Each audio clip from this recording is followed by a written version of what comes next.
Offender's Trust Account. Save on fees and deposit money today. Go to securustech.net. That's SECURUSTECH.net. Hello, this is a prepaid collect call from Hey, it's Gypsy. an offender at the Chillicothe Correctional Center. This call is from a correctional facility and may be monitored and recorded. To accept charges, press 1. To refuse, thank you for using Securus. You may start the conversation now. Okay, I'm here. All right. So was there any talk of you going to Springfield because it had a good medical system there? I don't believe my mother ever brought up anything about good medical care that was particularly in Springfield. I think the conversations that my mother and I had about moving to Springfield, it was more about us having an adventure. It was a new adventure. It was like traveling the world. And so I imagined that it was going to be like, she told me that it was like farms and open fields and country life. So I imagined horses and piggies and chickens. So to me, it was more that it was told to me that it was going to be a new beginning for us. It sounds kind of lovely from the way you're describing it. Yeah, that's how my mom described it to me, is that we would be starting a new life in a new state, that it was different from a city. It was country life. It was simple life. You know, it was something you'd watch on a Hallmark show. So, tell me, we've seen lots of pictures of you being airlifted to Missouri. Tell me about that and what that was like for you. Well, that was the trip from Louisiana to Missouri by helicopter. Well, it was the first time I'd ever ridden in a helicopter. It was scary, though, because I don't do heights very well. Did you not know that until the helicopter? Yeah, I did not know that it was going to go that high. But it was an experience for sure. It was a long trip. We had to stop a couple times to refuel. But I got to see like a lot of like the landscape. Like it's different whenever you're riding in an airplane. Like in an airplane, you can barely see the fields and the landscape that's below. But in a helicopter, you're flying a little lower, so you could see mountains. And, well, not mountains, but like hills and different landscapes. So, yeah. Was part of it fun, or were you just really sort of scared? I think a part of it was fun. My mom, she got, a little bit airsick, and so she had to get in some, kind of like some Dramamine or something to help with nausea. But I was kind of like scared at first, but then I started to get used to it a little bit more. And did you feel like you were sort of getting special treatment because you were in a wheelchair and it was presumed that you needed all this medical care, so you were sort of being whisked away to get new health in this new place that you were going to call home?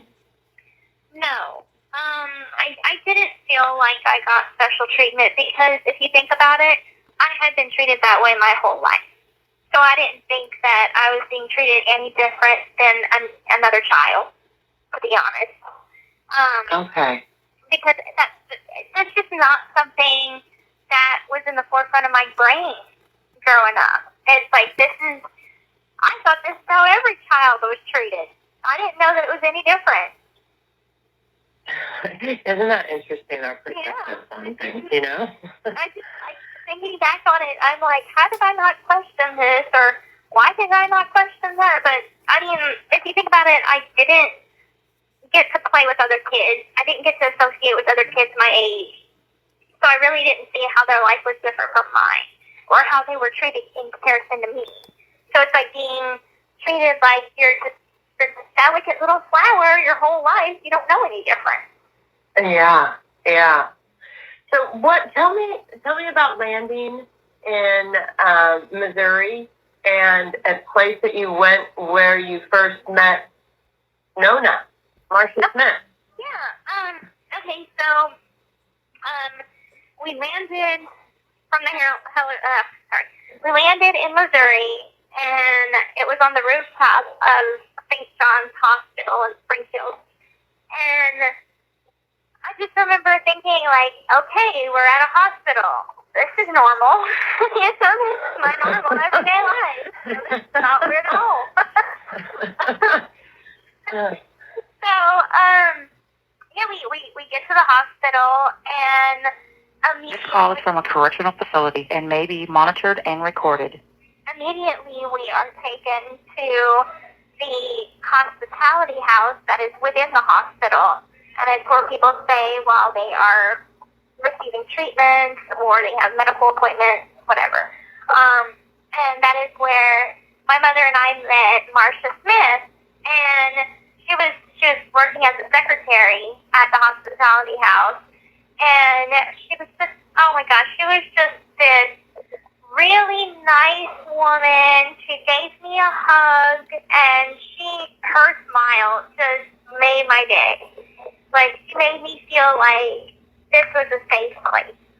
Like, I wasn't scared of where we had just arrived because she was just so nice and welcoming.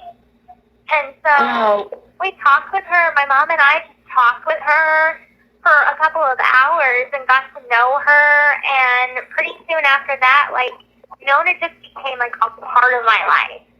And it didn't take too long for me to start calling her like Nonna, which means grandma in Italian. And so it's like she became like a part of our family, you know? How did that happen, do you think? Since your mom was always so reluctant to have anyone close to either one of you? I think it was just because my mother had no connections in Springfield yet. Like, just arriving from Louisiana, we knew no one there.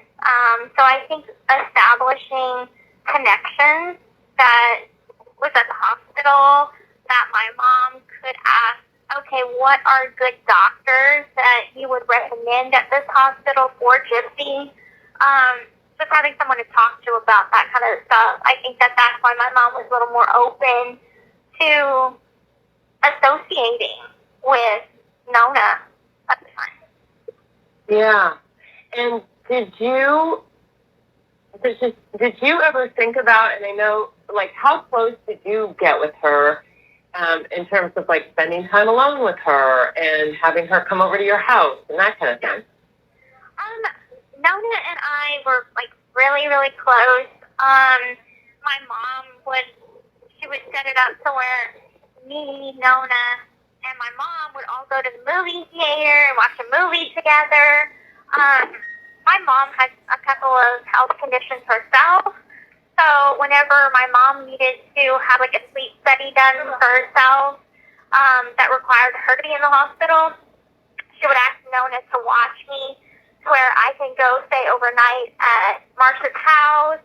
And, like, my mom trusted Marcia that much to allow her to, in a sense, babysit while my mom wasn't around. And what was that like for you, Gypsy? Because you really didn't get to spend that much time alone with people. It was different. I think I still had my guard up, even though my mother wasn't around. I always felt like I couldn't fully be honest with Marcia about what was going on because I always had this fear that her bond and her friendship was closer to my mom than it was to me. And she would end up telling my mom, like, this is what Gypsy said. Gypsy's telling me some things about you. And then that would make things worse for me at home. So I never really opened up to her about what was going on with my mom. Yeah. I wish I had. Now looking back on it, I really wish I had said something. Because, number one, I feel like Marcia was in the medical field. Like, I'm sure she had seen a lot of things in her time working at the hospital. So I'm sure she would have probably known who to call or who to, connect with to get me out of that situation with my mom. Yeah. Do you remember any time that you felt like you were really close to saying something, or was the fear so great that never even came close to happening? I know that my mom allowed me to stay with Marcia a couple months before the murder happened. And I got really close to saying something because it was on my mind. And I pulled back because I think the fear got to me. And I knew that things hadn't been good between me and my mom. We had been arguing a lot over the course of those few months before the murder. This call is from a correctional facility and may be monitored and recorded. And so it was one of those moments that it's like whenever you think about saying something and then you change your mind because of doubt that it's going to work out in your favor. Yeah. Yeah. Do you remember writing cards to Nonna? Yeah, I remember writing cards to Nonna, sending her Christmas cards, birthday cards. I remember drawing her pictures. I truly saw her as part of the family. How much did you love her? I loved Nonna with all my heart. My grandmother died when I was, I think, 6 years old. So to have a grandmother figure around, it meant a lot to me. And so I loved her very much. And I still love her so much. I still talk to her to this day.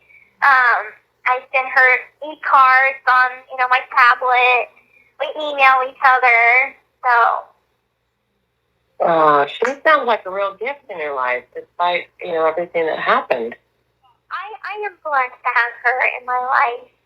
I thought for sure that once I got arrested and my story kind of broke all over the news, I thought for sure she was going to turn her back on me, and she did not. And I thought that she would look at me differently, and she didn't. She still holds amazing conversations with me that you can tell is just full of love and light and laughter. Our bond has not changed. If anything, our bond has gotten stronger. Why did you think, after everything that came out about how you were treated and what you went through in your whole life, tell me about why you thought that she would turn her back on you? Because I thought everyone would turn their back on me once they found out about what had happened after the murder. Because I wasn't seeing it in the light of I'm a victim. I was seeing it in the light of I just committed a horrible crime. And how awful people must look at me. And the people that thought they knew me and my mother, that their hearts are just broken. And they hate me. They're just so mad at me for what I've done. I didn't think about it in a sense of, oh my God, now they know what I was going through. So I thought that everybody was going to turn their backs on me. Must have been a real relief when that did not happen. I mean, a lot of people didn't turn their backs on you. I was surprised at the amount of people that didn't turn their backs on me. Some people did. I will say some people did. I feel like the people that... You have 1 minute left. I feel like the people that I thought would have my back didn't, and the people that I didn't think that would support me did. Isn't that interesting? Yeah. Do you want to call me back, or do you need to go? I'll call you back. I'll talk to you till 6. Okay, cool. Thanks. The caller has hung up. With no